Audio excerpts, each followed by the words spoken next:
Mummy, मुझे नींद आ रही है। मुझे ठंड लग रही है। आजा मेरी बच्ची, मेरे पास आजा। आ, मैं तुझे सुला दूं। मेरे पास आओ, मैं अपनी गुड़िया को कहानी सुना दूं, फिर तुम्हें बढ़िया नींद आ जाएगी। तुम तो रहने ही दो जी, बच्ची को ठंड लग रही है। ये नहीं कि एक नई रजाई या मोटा कंबल खरीद लो। अरे दो नहीं तो कम से कम एक ही खरीद लो, ताकि मोनिका और सोनिका तो आराम से सो सके। पर तुम्हारा तो हर समय वही गरीबी का रोना है। हे भगवान, क्या देखकर मेरे पापा ने इस आदमी के पल्ले बांध दिया मुझे। शांत हो जाओ निर्मला, कम से कम बच्चों का तो ख्याल करो। क्यों शांत हो जाऊं मैं?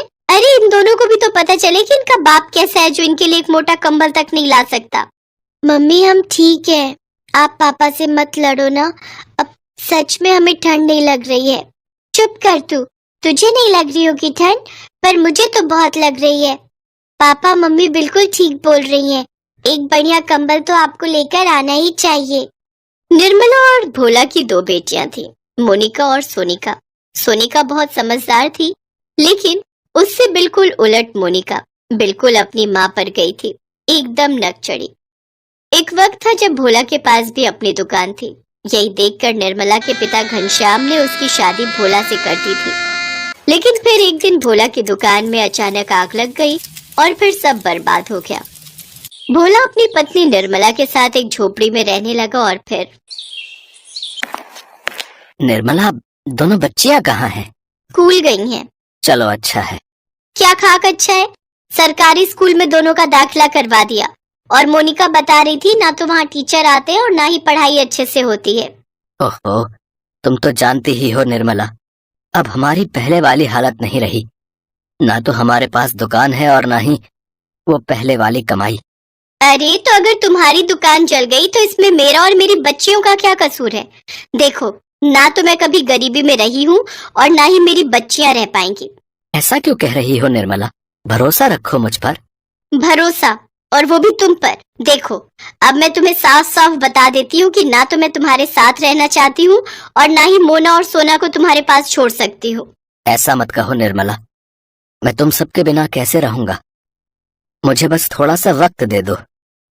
तुम देखना, मैं खूब मेहनत करूंगा और फिर सब ठीक कर दूंगा। भोला निर्मला के सामने हाथ जोड़कर खड़ा था।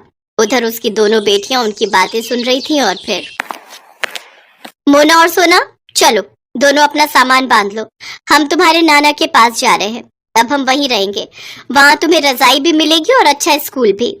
निर्मला की बात सुनकर मोनिका फौरन अपना सामान बांधने लगी, जबकि सोनिका ने आगे बढ़कर निर्मला से कहा कि आप ठीक नहीं कर रहे हो मम्मी। हमें पापा को छोड़कर नहीं जाना चाहिए, बल्कि हमें तो उनका साथ देना चाहिए। देख सोना, मुझे मत पढ़ा। अगर तुझे चलना है तो चल मेरे साथ, वरना रह अपने पापा के साथ इस फटे हाल में। मुझे यहाँ कोई परेशानी नहीं है मम्मी, मैं पापा को छोड़कर कहीं नहीं जाऊंगी। और इस तरह एक हंसता खेलता परिवार बढ़ गया। मोनिका अपनी माँ के साथ अपने नाना के पास चली गई, जबकि सोनिका अपने पापा भोला के पास ही रह गई। निर्मला के पिता और भाई ने उसे बहुत समझाया, मगर वो नहीं मानी। तो निर्मला की जिद के आगे उसके पिता घनश्याम झुक गए और वही अपनी बेटी और नातिन का ख्याल रखने लगे। उधर सोनिका अब घर के सारे काम करने लगी। भोला एक ठेले पर कपड़े बेचता और सोनिका घर का ख्याल रखती। वक्त ऐसे ही गुजरता रहा और दोनों बच्चियां जवान हो गई और भोला और निर्मला भी बूढ़े हो चले। फिर एक दिन, हेलो मोना, जल्दी से घर आजा बेटा, तेरे नाना वो नहीं रहे। क्या? मैं बस अभी आ रही हूँ माँ। निर्मला के पिता की मौत हो चुकी थी। एक वही थे जो अब तक निर्मला और मोनिका का सारा खर्चा उठा रहे थे। मगर घनश्याम के जाने के बाद निर्मला को इस बात की चिंता सताने लगी कि अब उसका और उसकी बेटी मोनिका का क्या होगा, क्योंकि निर्मला का भाई विमल तो शुरू से ही नहीं चाहता था कि वो दोनों उसके घर में रहे। और फिर घनश्याम की मौत के ठीक 10 दिनों के बाद। देखो निर्मला, अब पापा नहीं रहे तो अब मैं इस मकान को बेच दूंगा। बेच दोगे? तो फिर हम सब कहाँ रहेंगे भैया? अब मैंने शहर में एक फ्लैट देखा है, निम्मी और विशाल मेरे साथ वहीं रहेंगे और तुम अपना खुद देख लो। अपना देख लो मतलब? हम कहाँ जाएंगे भैया? वो मुझे नहीं पता, पापा ने लिया था तुम्हारा ठेका, पर मैंने नहीं लिया, समझी ना? उस शाम कुछ लोग आए और उस मकान की डील करके चले गए। विमल ने निर्मला और मोनिका को घर से निकाल दिया। एक तो भाई का धोखा और ऊपर से कड़कड़ाती ठंड। विमल ने उन्हें घर से एक कंबल तक नहीं ले जाने दिया। अचानक से निर्मला और मोनिका बेघर और गरीब हो गए। वो किसी तरह पैदल चलकर एक पार्क के पास गई और वहाँ कुछ लकड़ियाँ इकट्ठा करने लगी ताकि उन्हें जलाकर कुछ गर्मी ले सके, लेकिन इतना काफी नहीं था। माँ, बहुत ठंड लग रही है। हाँ, पर हम क्या करें, ना तो हमारे पास कंबल है और ना ही पैसे। ऐसे तो हम मर जाएंगे माँ। अब क्यों ना हम पापा के पास चले? नहीं, उससे तो अच्छा है कि हम यहीं मर जाएं। अब ना तो वो हमें अपनाएंगे और ना ही हम उनका सामना कर पाएंगे। नहीं माँ, पापा ऐसे नहीं है। तुम एक बार चुप हो जा और चुपचाप सो जा, समझी? सुबह होते ही दोनों को खाने की चिंता सताने लगी। दोनों दुकानों पर जा जाकर भीख मांगने लगी और फिर एक दुकान पर, कोई है? कुछ खाने को मिलेगा क्या? हमने कल से कुछ नहीं खाया है। ये किस्मत का फेर ही था कि वो दुकान भोला की थी। निर्मला की आवाज सुनते ही दुकान में बैठी सोनिका ने फौरन जाकर अपनी माँ को गले से लगा लिया। निर्मला भी उसे तुरंत पहचान गई। ये वही सोनिका थी जिसे वो गरीबी में भोला के पास छोड़कर चली गई थी। लेकिन किस्मत देखो, आज सोनिका उससे ज्यादा अमीर भी लग रही थी और खुश भी। तभी पीछे से एक आवाज आई। सोना, क्या हुआ बेटी? कौन आया है?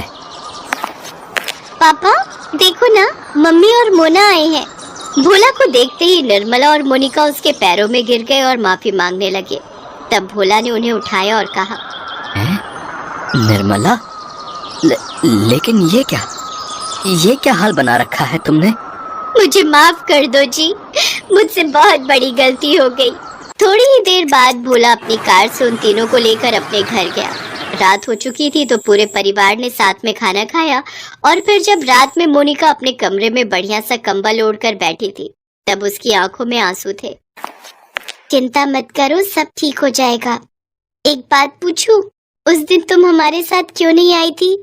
इसलिए क्योंकि मैं अपने पापा के साथ खड़ी थी और तुम लालच के साथ। लेकिन कोई बात नहीं, अब सब ठीक है।